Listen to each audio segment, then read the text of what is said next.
Bapak Ibu, saudari, selamat petang, selamat berjumpa dalam Lentera Kehidupan pada edisi hari Jumat 29 Agustus tahun 2025. Salam dalam kasih Tuhan Yesus Kristus. Kiranya kasih karunia dan damai sejahtera dari Allah Bapa kita dan dari Tuhan Yesus Kristus ada pada Bapak Ibu dan saudari. Mari sebelum kita mendengarkan firman Tuhan dalam Lentera Kehidupan ini, kita berdoa lebih dulu. Allah Bapa di surga, puji syukur, terima kasih karena tuntunan Tuhan sepanjang hari kami boleh memasuki suasana hari di petang ini. Ini karena perkenan Tuhan. Sekarang kami ingin mendengarkan sabda Tuhan. Bukalah mata hati kami untuk kami mengertinya. Dalam nama Tuhan Yesus kami berdoa. Amin. Ibu, bapak, saudara-saudari, Lentera Kehidupan pada Jumat petang ini bertemakan hidup menjadi pengurus rumah tangga, menjadi penatalayan keluarga Allah. 1 Petrus pasal 4 ayat 10 mengatakan begini. 1 Petrus 4 ayat 10, layanilah seorang akan yang lain sesuai dengan karunia yang telah diperoleh tiap-tiap orang sebagai pengurus yang baik dari kasih karunia Allah.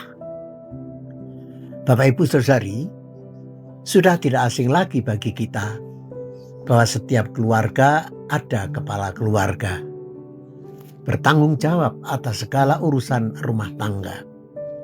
Demikian pula di kantor-kantor, baik itu negeri maupun swasta, ada bagian atau kepala rumah tangga di kantor itu.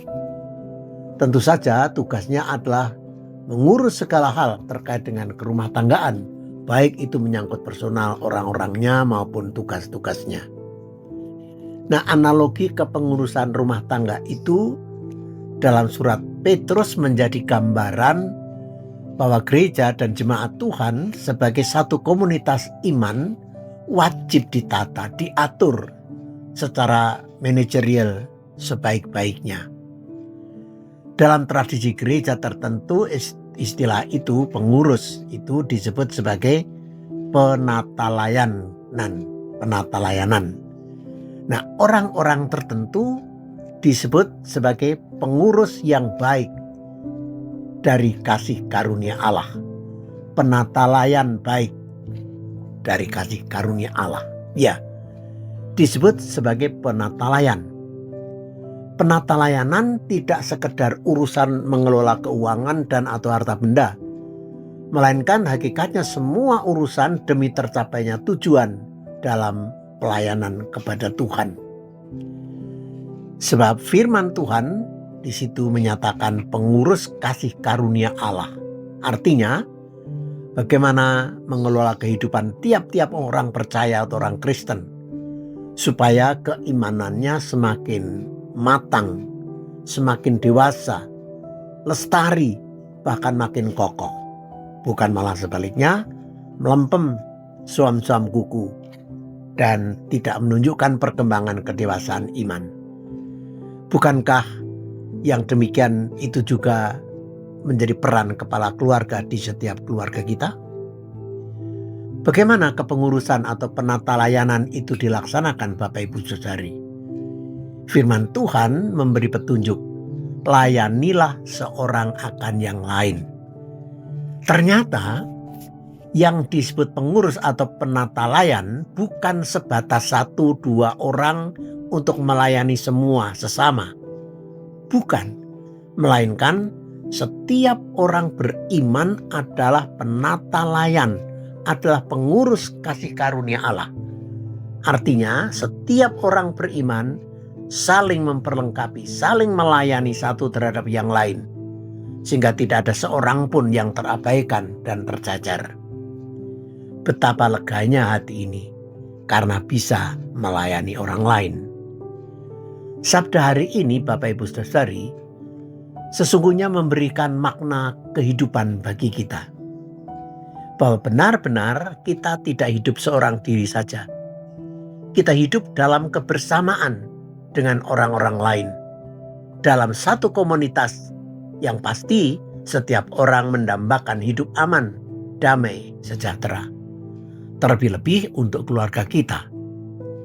Nah, melaksanakan sabda hari ini pasti membahagiakan semua orang dalam komunitas kita. Ya, karena setiap kita merasakan kasih orang lain, dan dengan sukacita pula kita mengasihi orang lain. Setiap kita merasa bisa ambil bagian dalam mendewasakan keimanan orang lain. Dan itu bukan karena kita lebih hebat dari orang lain, melainkan karena hal itu adalah panggilan kita untuk bisa hidup aman, damai, dan sejahtera bersama. Mari, panggilan menjadi pengurus kasih karunia Allah kita laksanakan terus di keluarga kita, di jemaat kita, di masyarakat kita, dan dalam kita berbangsa dan bernegara. Bukankah keluarga besar bangsa kita yang 80 tahun telah merdeka ini sedang membutuhkan hal-hal itu? Mari kita jalankan. Amin. Mari kita berdoa. Terima kasih Tuhan, firman-Mu pada hari ini memberikan kepada kami semangat untuk sungguh-sungguh melakukan tugas tanggung jawab kami untuk saling menguatkan, mendewasakan sesama kami. Terima kasih Tuhan, mampukanlah kami, berkati kami. Dalam nama Tuhan Yesus kami berdoa. Amin.